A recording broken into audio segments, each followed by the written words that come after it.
आप बीमार है, आप पड़े रहिए बस।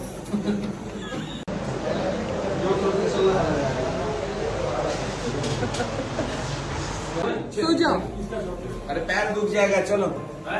आज खेसारी भैया के इस छोटे से वीडियो क्लिप की वजह से पूरी की पूरी भोजपुरी इंडस्ट्री हिल कर रह गई जब लोगों को पता चला कि खेसारी भैया हॉस्पिटल में एडमिट हुए हैं और उनके पैर में चोट आई है। जी हाँ दोस्तों, ये वीडियो दोपहर से ही बहुत ज्यादा तेजी से सर्कुलेट हो रहा था। सभी खेसारी फैंस के मन में एक सवाल था कि आखिर भाई ये कैसे हुआ, और ज्यादातर लोग इसलिए इस पर विश्वास कर रहे थे क्योंकि इनकी एक्शन फिल्म अग्निपथ की शूटिंग चल रही थी, तो इसके बहुत सारे चांसेस बन रहे थे कि शूटिंग के दौरान इनके पैर में चोट आ गई हो। लेकिन दोस्तों, आप लोगों के आशीर्वाद की वजह से ऐसा कुछ भी नहीं हुआ। जब तक जनता का प्यार है खेसारी भैया के साथ, उनको कुछ हो ही नहीं सकता है।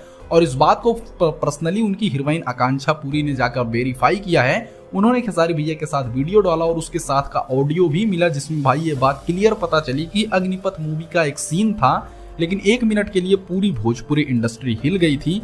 जितने भी सच्चे खेसारी फैंस थे वो भाई सब सीरियस हो गए थे। लेकिन भाई आप लोगों का प्यार है, खेसारी भैया का एक रोंवा भी नहीं कोई उखाड़ सकता है।